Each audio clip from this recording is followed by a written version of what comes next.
Chương trình phổ biến kiến thức y học thưởng thức hàng tuần kỳ thứ 255 của Phòng Khám Thạnh Trị xin kính chào quý vị. Kính thưa quý vị, để giúp quý vị tìm hiểu về các bệnh lý liên quan đến vùng đầu và mặt, chúng tôi xin giới thiệu với quý vị về cấu tạo của hệ xương vùng mặt và đầu, để khi chúng tôi trình bày các bệnh lý liên quan đến khu vực nào của vùng đầu và mặt thì quý vị dễ dàng hình dung ra hơn. Mời quý vị theo dõi phần trình bày của bác sĩ Nguyễn Duy Hải, nguyên là bác sĩ điều trị tại Bệnh viện Đa khoa tỉnh Kiên Giang về cấu tạo của hệ xương vùng đầu và mặt. Mời quý vị cùng theo dõi. Xin kính chào quý vị. Như dược sĩ Ngọc Quyên vừa giới thiệu thì trong chương trình hôm nay tôi sẽ giới thiệu với quý vị về những cái hệ thống xương ở cái vùng đầu, vùng mặt chúng ta, để khi mà chúng ta bị những cái bệnh lý liên quan đến cái vùng đầu, vùng mặt thì mình biết được cái vị trí mình đang bị bệnh nó nằm ở cái khu vực nào, và qua đó thì mình cũng dễ dàng chăm sóc khi mà chúng ta bị bệnh ở những cái cơ quan đó, hoặc là chúng ta cũng biết được cái vị trí, cái cấu trúc của cái hộp sọ chúng ta, rồi cái vùng mặt, các cái xoang ở trong cái vùng đầu mặt cổ chúng ta, để chúng ta biết cách mà phòng ngừa nhé. Bây giờ chúng ta sẽ cùng nhau tìm hiểu cái hệ thống xương ở cái hộp sọ cũng như là cái vùng mặt chúng ta nó gồm những cái thành phần nào các bạn nhé. Thì đây là cái phần sọ của cái phần đầu của chúng ta này, rồi đây là cái phần xương mặt này. Đấy, đây là nhìn thẳng nè, nhìn từ đằng sau tới nè. Đấy, nhìn đây, nhìn ngang. Thì toàn bộ cái hệ thống xương ở cái vùng đầu và mặt đó, quý vị thấy là nó nối với nhau bởi những cái khớp. Thường là những cái khớp này là khớp bất động hết các bạn nhé. Nó không có cử động được thì gọi là khớp bất động. Đây, những cái đường rãnh đen đen này nè là những cái khớp các bạn nhé. Nó nối với nhau bởi những cái khớp như vậy. Hầu hết là khớp bất động. Chỉ có duy nhất một cái khớp hàm. Đây, cái khớp hàm dưới này thì nó có thể là cử động được để cho chúng ta nhai, chúng ta nói chuyện, là cái hàm dưới chúng ta nâng lên hạ xuống được để mà mình nhai, mình nói chuyện. Thì chỉ có một cái khớp hàm này là cái khớp động thôi. Còn tất cả các cái khớp ở như trong cái vùng đầu của chúng ta đều là khớp bất động hết các bạn nhé. Thì tất cả những cái xương này nó tạo thành một cái hộp để nó bảo vệ cái não, các cái cơ quan ở trong đầu chúng ta như là mắt, ở như trong tai giữa, và những cái hệ thống thần kinh khác ở trong cái vùng đầu chúng ta. Thì những cái xương đó nó cũng tạo thành những cái xoang. Nó có nhiều các cái xoang lắm. Những cái xoang này là như là xoang hàm, rồi xoang trán, xoang sàng chẳng hạn, vân vân. Thì những cái xoang đó nó thứ nhất là nó làm cho cái hộp sọ của chúng ta được nhẹ đi, nó không có nặng cái vùng đầu. Thứ hai nữa đó là nó có rất là nhiều những cái khoảng trống để cho không khí nó đi vào các cái xoang đó. Mục đích của nó là nó làm ẩm không khí khi mà chúng ta hít vào, rồi nó làm ấm cái không khí để cho chúng ta hít vào phổi, thì nó sẽ bảo vệ được cái chức năng của phổi. Ngoài ra thì những cái xoang đó nó cũng như là một cái hộp cộng hưởng để nó giúp chúng ta phát âm, và mỗi một người nó có một cái giọng nói khác nhau, thì chính là nhờ những cái cấu trúc của cái xoang đó cũng như là cái dây thanh âm. Thì quý vị thấy là trên trái đất của chúng ta nó có hơn 8 tỷ người, thì quý vị thấy là hơn 8 tỷ cái giọng nói khác nhau, thì chính là cái sự khác biệt của giọng nói nó phụ thuộc vào cái cấu trúc của cái dây thanh quản, cũng như là cấu trúc của các cái xoang ở cái vùng đầu mặt của chúng ta, thì nó tạo nên cái âm sắc riêng của từng người một. Đó là cái sơ lược về cái bộ xương ở đầu, vùng mặt cũng như là các cái xoang. Thì bây giờ chúng ta lần lượt đi tìm hiểu về các cái xương ở vùng đầu và cái xương ở mặt quý vị nhé. Thì cái xương ở vùng đầu này nó có 8 cái xương tất cả.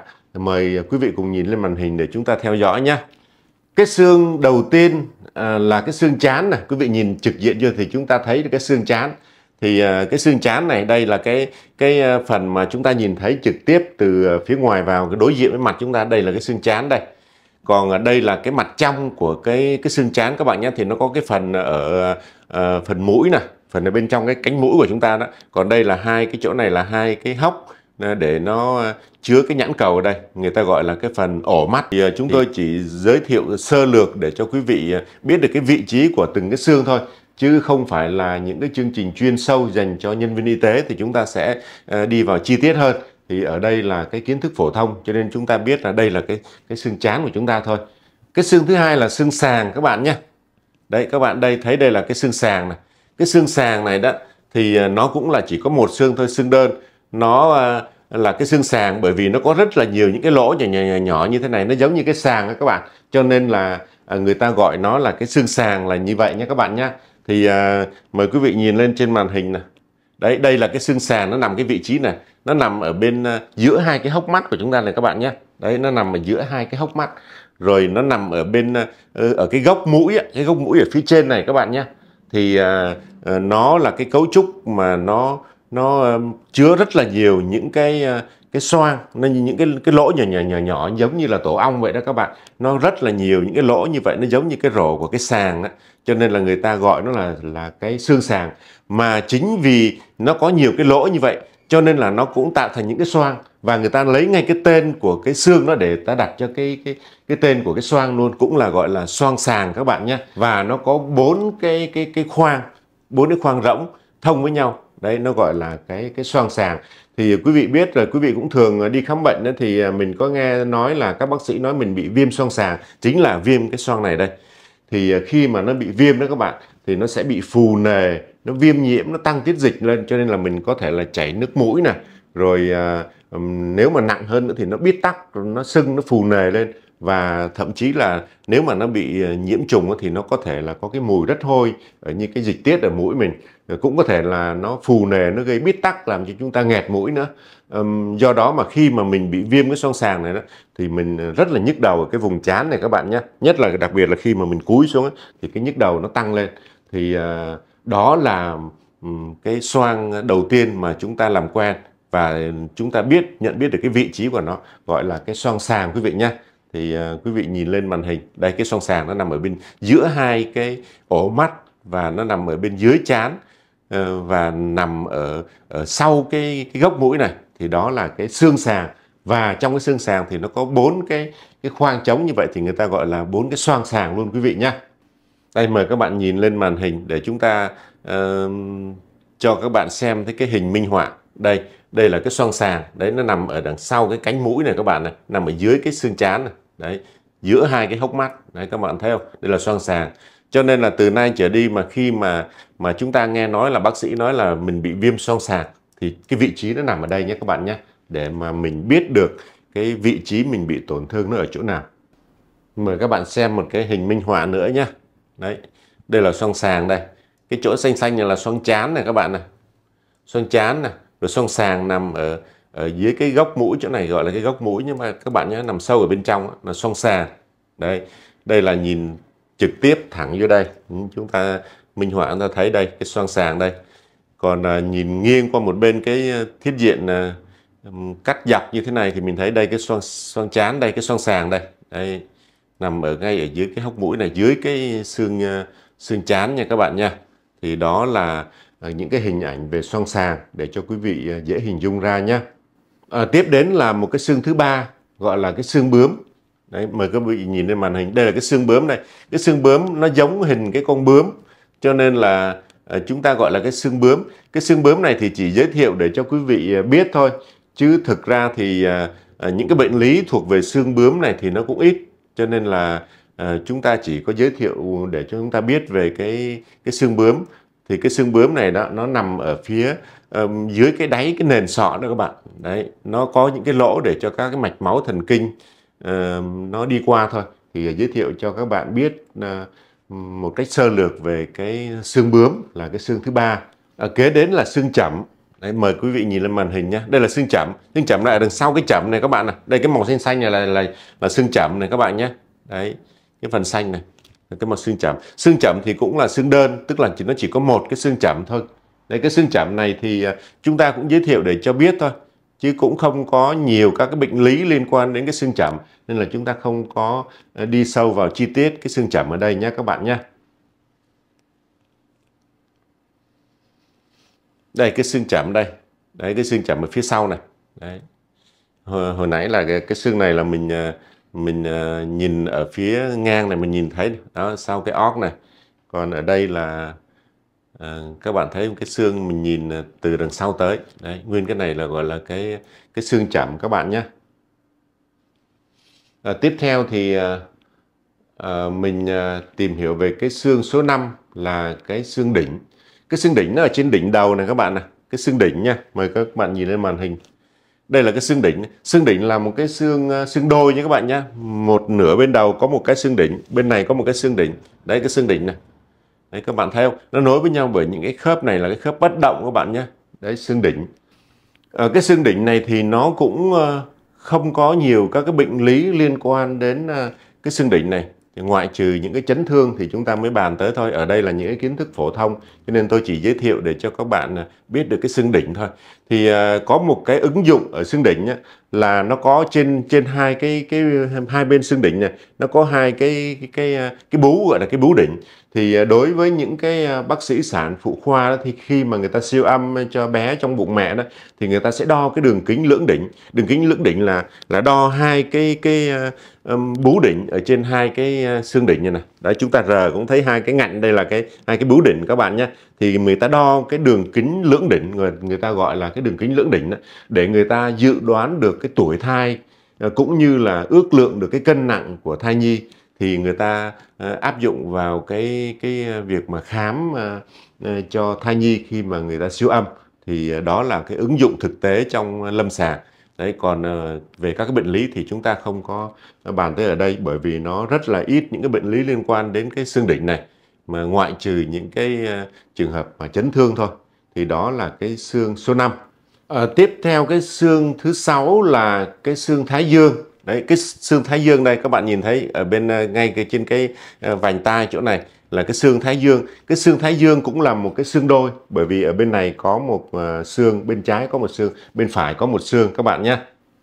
Cái xương thái dương, đây là cái xương thái dương này các bạn này. Cái xương thái dương này đó thì nó tạo nên cái hộp sọ ở thành bên, và nó có một cái xương gọi là cái xương chủm. Đây cái mỏm chủm, đây là cái xương chủm đây. Cái xương chủm này đó thì nó ở đằng sau tai này, chúng ta rờ thấy đây là cái xương chủm này. Cái xương chủm này thì nó có rất là, bản thân nó cũng không định nghĩa đúng là cái xương đó, bởi vì nó chỉ là những cái lớp mà nó có rất là nhiều những cái lỗ, nó chứa rất là nhiều không khí ở trong đó. Cái không khí ở trong đó nó có cái tác dụng là làm cân bằng cái áp suất ở trong cái tai trong của chúng ta, cũng như là nó bảo vệ các cái tế bào lông ở trong tai của chúng ta đó. Và nó có cái phần lớn của cái ống tai ngoài này là do cái xương thái dương này nó tạo thành. Thì đây là một cái xương mà cũng hay gặp nhiều bệnh lý, do nó viêm viêm tai xương chủm, là cái viêm cái xương chủm ở cái phần ở bên dưới của cái xương thái dương này. Các bạn, đặc biệt là những cái người mà bị chóng mặt ù tai ấy, thì mình đừng có vội là mình kết luận là người ta bị rối loạn tiền đình các bạn nhé, bởi vì mình phải khám kỹ. Rất là nhiều trường hợp nó viêm cái xương chủm này, nó cũng làm cho cái người bệnh ù tai, chóng mặt là do cái bệnh lý của cái xương chủm. Thì khi mà chúng ta được chẩn đoán là viêm xương chủm là mình rờ thấy cái xương chủm ở đằng sau cái tai này. Đấy, đó là cái xương chủm các bạn nhé. Nó nằm ở trong cái phần xương của xương thái dương. Tiếp theo thì chúng ta tìm hiểu về cái xương ở vùng mặt các bạn nhé. Đây, mời các bạn nhìn lên trên màn hình. Thì xương vùng mặt thấy đầu tiên là chúng ta tìm hiểu về cái xương hàm trên. Đây, để mời các bạn nhìn lên màn hình. Đây là cái xương hàm trên đây. Cái xương hàm trên này đó thì nó là một cái xương chính, cái xương lớn nhất ở cái vùng mặt của chúng ta này. Nó nằm ở chính giữa khuôn mặt và nó tiếp xúc với hầu hết các cái xương khác của mặt. Nó tạo nên các cái hốc như là hốc mắt này, rồi mũi, vòm miệng ở phía trên, và cái thân xương lớn đó, nó cũng tạo nên một cái xoang hàm ở bên trong cái phần xương hàm trên này. Và nó còn có một các cái ổ răng, để cho răng khi mà nó mọc thì nó bám vào cái răng hàm trên này. Đấy, đây là cái gọi là cái xương hàm trên các bạn nhé. Cái xương thứ hai ở vùng mặt là cái xương khẩu cái. Mời các bạn nhìn lên màn hình. Đây là cái xương khẩu cái đây. Cái xương khẩu cái đó thì nó là một cái xương, nó có hai phần, gọi là có một cái khúc ở phía bên trong thì là xương khẩu cái mềm, còn ở phía ngoài này thì là khẩu cái cứng các bạn nhé. Nó tạo nên cái xương hàm trên và nó tạo nên một cái thành ngoài ở cái mũi này. Thì đây là xương khẩu cái, các bạn nhìn thấy nó chạy dài từ phía cánh mũi này đi dài ra phía đằng sau. Phía đằng sau thì gọi là khẩu cái mềm, còn ở phần trước này thì gọi là xương khẩu cái cứng. Còn một số những cái loại xương nhỏ nữa thì tôi chỉ giới thiệu sơ qua thôi, như là xương gò má này, nó tạo nên cái gò má của chúng ta đấy, chúng ta rờ thấy đây là gò má này. Rồi xương mũi, đấy, nó tạo nên cái cánh mũi này. Rồi xương lệ thì nó ở phần trước trong của cái ổ mắt, nó tạo lên cái hố, nó gọi là cái hố lệ, để nó sản sinh ra nước mắt là chính ở trong cái gọi là cái hố lệ đó. Rồi xương xoăn mũi ở phía bên trong. Và cái xương quan trọng nữa là cái xương hàm dưới các bạn nhé. Mời các bạn nhìn lên màn hình. Đây là cái xương hàm dưới này. Cái xương hàm dưới thì nó có một cái khớp động, là cái khớp duy nhất ở cái vùng đầu mặt mình là nó hoạt động được các bạn nhé. Khi mà mình nhai, mình nói chuyện thì cái xương hàm nó lên xuống, có thể đưa ngang, đưa qua phải, đưa qua trái, lên xuống được, thì chính là nhờ cái khớp hàm này. Và cái vị trí ở bên dưới hàm này thì nó là cái vị trí để cho răng nó mọc lên, và nó có các cái lỗ để cho thần kinh mạch máu nó chui qua. Và cái khớp hàm này cũng có khi nó xảy ra cái trường hợp mà bị sai khớp hàm các bạn nhé. Có khi là đang là nói chuyện lớn, hoặc là ca sĩ đang hát, có khi mà há miệng lớn quá, có khi nó chật ra ngoài luôn các bạn. Thì lúc đó là chúng ta phải lấy khớp vô. Thì cái khớp này là cái khớp duy nhất ở trong cái vùng mặt của chúng ta nhé các bạn nhé. Còn một cái xương cuối cùng nữa là cái xương móng. Cái xương móng này thì có một số tác giả người ta không có xếp vào cái xương vùng mặt, bởi vì nó nằm ở bên dưới cái cổ, phần trước cổ này. Đấy, nó gọi là cái xương móng, bởi vì nó nằm ở trước cái xương móng. Xương móng là ngay ở cái chỗ này chúng ta rờ thấy nè. Thì cái xương này đó là để cho những cái cơ ở vùng cổ nó bám vào, thì nó giống như hình một cái móng ngựa đó, các bạn thấy không? Cho nên người ta gọi là cái xương móng. Thì cũng có một số tài liệu nếu mà các bạn tham khảo đó, thì có những cái trường hợp mà có những sách người ta không có xếp cái xương móng này vào cái phần xương mặt. Cũng có những tác giả họ xếp vào cái vùng xương mặt luôn. Thì tùy theo cái tác giả để người ta sắp xếp thôi. Cái xương này thì nó cũng ít có các cái bệnh lý liên quan đến cái xương móng. Cho nên là chúng tôi chỉ giới thiệu để các bạn có một cái khái niệm chung về cái xương móng thôi các bạn nhé. Như vậy là tôi đã giới thiệu với quý vị một cái cách khái quát nhất về cấu trúc của cái hộp sọ, chức năng của cái hộp sọ và những cái vị trí của từng xương một. Thì cái điều chúng ta cần ghi nhớ nhất là những cái xoang ở vùng mặt. Để khi mà chúng ta bị những cái bệnh lý liên quan đến cái xoang nào thì chúng ta dễ dàng hình dung ra cái vị trí mà chúng ta đang bị bệnh. Qua đó chúng ta chăm sóc dễ dàng hơn, hoặc là chúng ta phòng ngừa những cái bệnh lý liên quan đến cái xoang đó. Thì mời quý vị nhìn lên màn hình để chúng ta nhìn lại về một số các cái vị trí các xoang, để khi mà chúng ta bị những cái bệnh liên quan đến cái xoang thì chúng ta có một cái nhìn tổng quát, mình biết được cái vị trí mà mình chăm sóc nó tốt hơn các bạn nhé. Thì ở đây ngay ở phần dưới trán này thì gọi là xoang trán này. Rồi xoang sàng nó phần ở sau cái cánh mũi, giữa hai cái mắt này các bạn nhé. Rồi đằng sau nữa nó có hình con bướm, cái xoang này nó có hình con bướm nên gọi là cái xoang bướm. Đấy, xoang trán các bạn thấy không? Nhìn đây. Rồi hai bên đây là cái xoang hàm các bạn nhé. Đấy, các bạn thấy không? Cái xoang hàm đây. Thì các bạn chỉ cần nhớ những vị trí các xoang đó thôi, để khi mà mình bị bệnh đó, bác sĩ nói mà mình bị viêm cái xoang nào ấy, thì biết tôi đang là bị viêm ở cái vị trí đó. Trong những cái chương trình kỳ tới, chúng ta sẽ bắt đầu tìm hiểu về các cái bệnh lý liên quan đến cái vùng đầu, vùng mặt, đặc biệt là các cái xoang này, để khi mà chúng tôi trình bày những cái bệnh lý đó thì quý vị hình dung ra ngay là bác sĩ đang là mô tả cái bệnh lý thuộc cái cơ quan nào.